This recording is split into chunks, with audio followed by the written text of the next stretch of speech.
Good afternoon Coffee Mates, good afternoon sa lahat. So today's video Coffee Mates, share ko na naman sa iyo yung bagong mugs and tires natin.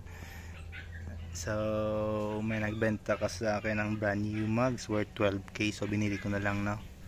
So yung tires pala natin is yung size ng tires natin is 185/65 rim 15. So sa mga nagtatanong if sumasayad ba, so actually hindi siya sumasayad.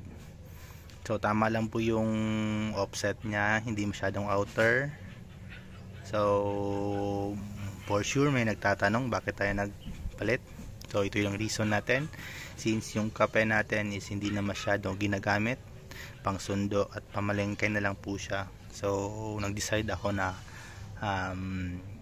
ibalik na lang yung tires niya into HT tires. Mas convenient kasi pag HT tires yung gamitin. So ito po, Coffee Mates, take a look. Ito yung closer look niya, Coffee Mates, no. 185/65 rim 15. So Winda yung brand ng tires natin. So yung offset niya is nasa offset 35. So lang sayad, kasyang kasya lang, tamang tama lang po. May konting clearance pa dito sa harap.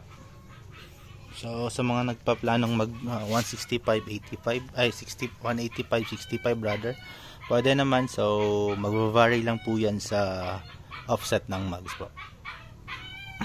Yan po, yan po yung bagong mugs and tires natin. So this one, baka may mga paibig at binibenta ko na po siya kasi nagsawa na ako.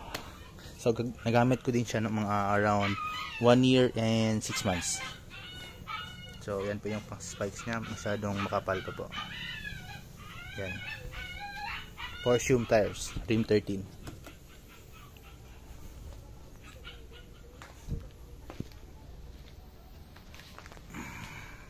Yan, Coffee Mates.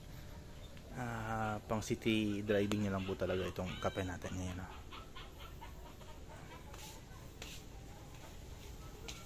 So sa lahat, thank you so much and ride safe po.